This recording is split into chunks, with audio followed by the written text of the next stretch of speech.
Fala pessoal, tudo bem?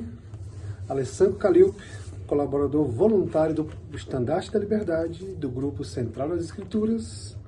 Eu estou de volta aqui em 2024 para participar aqui desse quadro do Estandarte, que nós vamos estar falando, comentando aqui sobre os discursos da Conferência Geral passada. Primeiramente, eu quero desejar um feliz ano novo para todos vocês. Você que ainda não está inscrito aqui no canal Estandarte da Liberdade e também no Central das Escrituras, eu peço a gentileza sua de você ir lá no botãozinho, se inscrever nos canais. Tem muito conteúdo aqui no grupo, tá certo? Do Central das Escrituras. Segue o nosso conteúdo nas outras redes sociais e acompanha a gente aqui. Sempre conteúdo sendo criado com muita qualidade por uma equipe gigantesca de voluntários, pessoas aqui motivadas e dedicadas a compartilhar o Evangelho na internet. Então, vamos começar o ano com esse quadro que é o da conferência, vamos dizer assim, que é uma contagem regressiva para a Conferência Geral. Vocês têm ideia de que faltam 13 semanas para a próxima Conferência Geral? Eu também fiquei bem impressionado quando me deparei com esse prazo, né? Tá em cima já, 13 semanas só, vamos ter o privilégio de ter mais uma Conferência Geral. Então, como que vai funcionar esse quadro? Todas as semanas, uma vez na semana, nós vamos lançar um vídeo comentando um dos discursos dos membros do Coro dos 12 Apóstolos e da primeira presidência. Então nós vamos fazer o seguinte, como faltam 13 semanas, cada semana nós vamos ter um dos apóstolos e na última semana nós vamos ter um vídeo com comentários sobre o discurso dos membros da primeira presidência, certo? Então, cada uma das 12 semanas, um dos apóstolos e na semana que antecede a conferência, um resumão, um bate-papo aqui, uma ponderação sobre os discursos dos membros da primeira presidência, presidente Nelson e seus conselheiros. Para começar então, já que nós vamos na ordem cronológica, né, do mais jovem no apostolado até chegar na primeira presidência, nós vamos começar então pelo nosso querido Elder Ulisses Soares, conterrâneo de nós brasileiros. O discurso do Elder Soares teve como título Irmãos e Irmãs em Cristo, né? E antes de começar aqui o meu comentário, eu queria aqui enfatizar uma característica que eu tenho visto nos discursos do Elder Soares, né? A gente lembra que ele comentou uma vez sobre ele fez uma analogia usando o encontro das águas ali no Amazonas, né? No estado do Amazonas, o encontro dos rios, do Rio Negro com o Rio Solimões, fez uma analogia sobre isso uma determinada vez. Inclusive a igreja criou um videozinho para falar sobre isso. E nessa última conferência, ele usou as cataratas do Iguaçu, né? Então aí valorizando aí a natureza do nosso país e usando esses locais aí para fazer analogias maravilhosas, que ele é muito bom utilizando essas analogias. Mas vamos lá. Vocês devem lembrar que o Elder Soares, ele parafraseou, né, ele usou muitas citações do presidente Nelson, num discurso também memorável do presidente Nelson, quando ele falou a respeito de evitar qualquer tipo de preconceito, de julgamento, né, de tentar fazer algum tipo de diferenciação entre as pessoas. Então ele já começa o discurso dele usando uma citação do presidente Nelson, que diz o seguinte, aspas para o presidente Nelson: conclamo nossos membros, em todos os lugares, a liderar os esforços de banir atitudes e aí fecha aspas.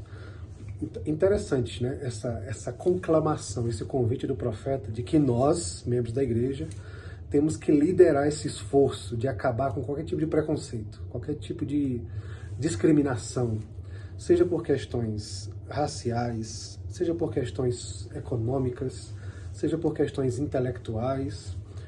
E o que temos mais visto atualmente, infelizmente, são as dissensões, as separações por questões políticas, né?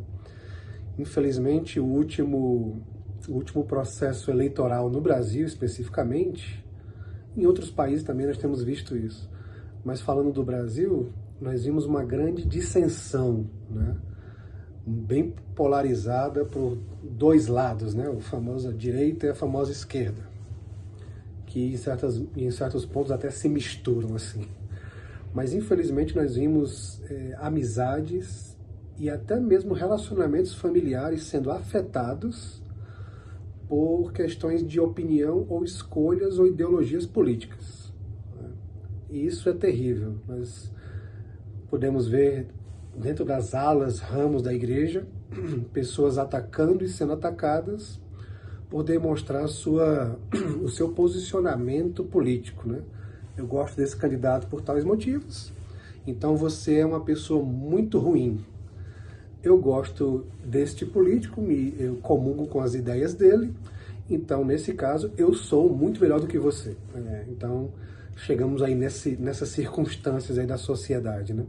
De achar que alguém é pior do que eu por conta de uma escolha política, ou achar que eu sou melhor do que alguém porque na minha cabeça e na minha análise perfeita, eu me considero melhor do que você, porque eu acho que eu tomei decisões melhores. E como membros da igreja, usando aqui o título do discurso mais uma vez, isso é inadmissível. E tem que partir de nós, o real interesse e a força para que isso seja combatido e banido dos nossos relacionamentos. Ele usa uma frase aqui, isso já fala agora do Elder Soares. Como discípulos de Cristo, somos convidados a aumentar a fé e o amor em nossa irmandade, entrelaçar de modo genuíno nosso coração em unidade e amor.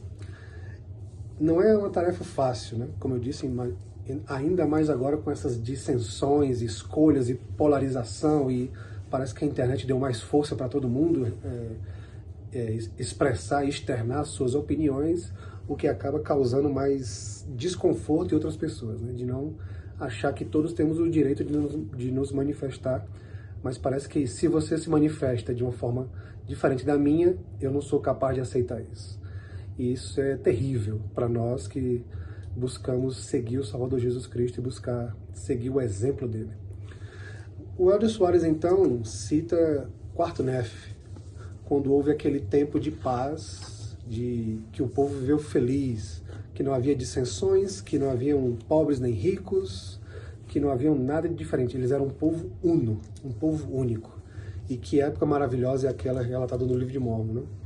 Já pegando aqui um gancho para esse ano que nós vamos estudar o Livro de Mórmon, seja em casa, no seminário, na igreja, no instituto, em todas as classes de ensino do Evangelho, nós vamos estar estudando o Livro de Mórmon. Um pouco mais na frente do discurso, ele usa um termo também interessantíssimo.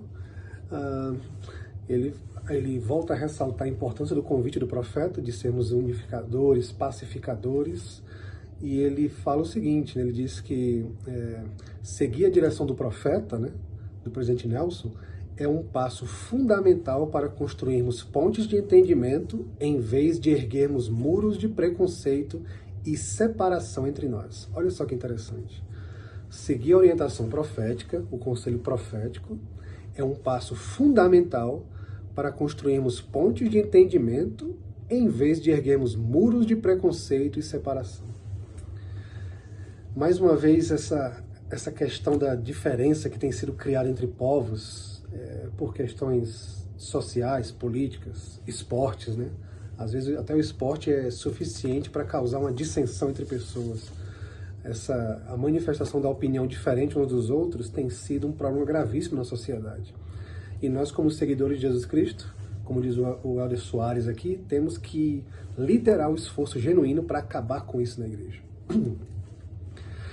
E uma coisa que ele fala aqui interessantíssima, ainda na fala do Elder Soares, ele diz o seguinte, não é incomum ver pessoas caracterizando o modo de pensar, agir e falar de outras culturas, raças e etnias como inferior, fazendo uso de ideias preconcebidas, equivocadas e muitas vezes sarcásticas, gerando atitudes de desprezo, indiferença, desrespeito e até preconceito em relação a elas.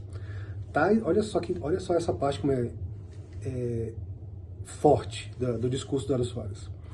Tais atitudes têm suas raízes no orgulho, na arrogância, na inveja e no ciúme, características próprias da natureza carnal dos seres humanos, totalmente contrárias aos atributos semelhantes aos de Cristo.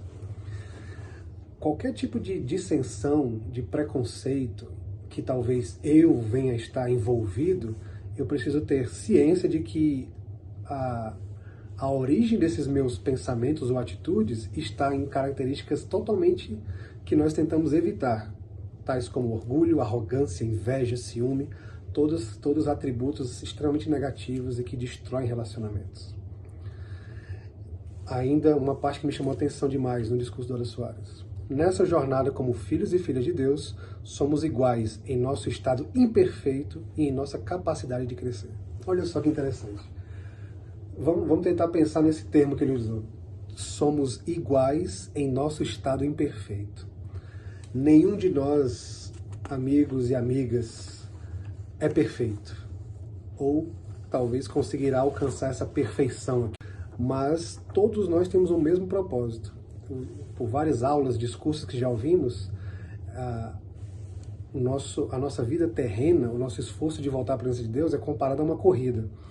E nessa corrida não existe primeiro, segundo, terceiro lugar. Tem pódio grande o suficiente para todos os primeiros lugares, que é chegar na presença de Deus. E não vai ser criando diferenças, criando atitudes preconceituosas, ou minimizando ou diminuindo pessoas, que nós vamos conseguir chegar nesse pódio, sem dúvida nenhuma. Tá? Para encerrar então aqui o meu comentário, eu quero falar da analogia que eu mencionei no comecinho, que o Ora Soares usou no discurso, do rio Iguaçu e das cataratas, né? Ele fala de algumas características geográficas, inclusive. Ele fala que o rio Iguaçu é um rio único, que vai até um certo ponto quando chega no Parque das Cataratas, e que esse único rio, ele cria diversas cachoeiras, diversas quedas d'água. Umas com maior volume de água, outras mais largas, mais finas. Então são várias cachoeiras que são originadas de um único rio, que é o rio Iguaçu. E aí ele fala o seguinte, criando a analogia de forma assim maravilhosa, com muita maestria, eu diria assim. Ele diz, um volume colossal de água corre em um único rio e depois se separa formando centenas de quedas d'água inigualáveis.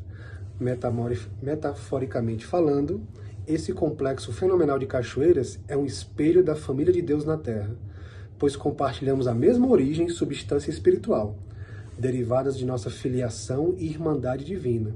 Entretanto, cada um de nós flui em diferentes culturas, etnias e nacionalidades, com opiniões, experiências e sentimentos diferentes. Que maravilhosa analogia ele criou aqui, né? Todos compartilhamos a mesma origem e substância espiritual. Vivíamos com Deus na pré-existência, escolhemos o plano de salvação, escolhemos seguir a Jesus Cristo. Viemos para essa terra com o propósito de retornar à presença dele. E nesse propósito nascemos em diferentes países, nascemos com condições econômicas diferentes, nascemos em vizinhanças diferentes, em aulas diferentes, nascemos com idiomas, falando idiomas diferentes, porém todos na mesma origem, que é a divindade de sermos filhos de Deus. Meus amigos, que discurso maravilhoso! Eu convido vocês a estudarem novamente, assistirem, ouvirem a mensagem do Ora Soares, uma mensagem maravilhosa, deixando aqui o meu sentimento a respeito de que eu sei que os profetas de Deus, eles foram chamados especialmente para nos guiar nesse tempo tão difícil. Nesses tempos difíceis, na verdade. Que nunca vamos deixar de ser guiados pelos profetas até que o Salvador Jesus Cristo venha. Né? E que é realmente o nosso papel de sermos líderes no esforço e no trabalho árduo que é acabar, banir qualquer tipo de preconceito ou discriminação que possa haver entre nós. Nas alas, ramos e estacas, é inadmissível que alguém se sinta menor, que alguém se sinta pior, que alguém se sinta inferior estando na nossa companhia, porque somos todos filhos e filhas de Deus. Eu deixo aqui o meu comentário, já convidando você para a próxima semana, para o discurso da próxima semana, e também mais uma vez reforçando para você se inscrever nos conteúdos do Estandarte da Liberdade e da Central das Escrituras. Como disse, eu sou Alessandro Calilpe e vejo vocês na próxima semana.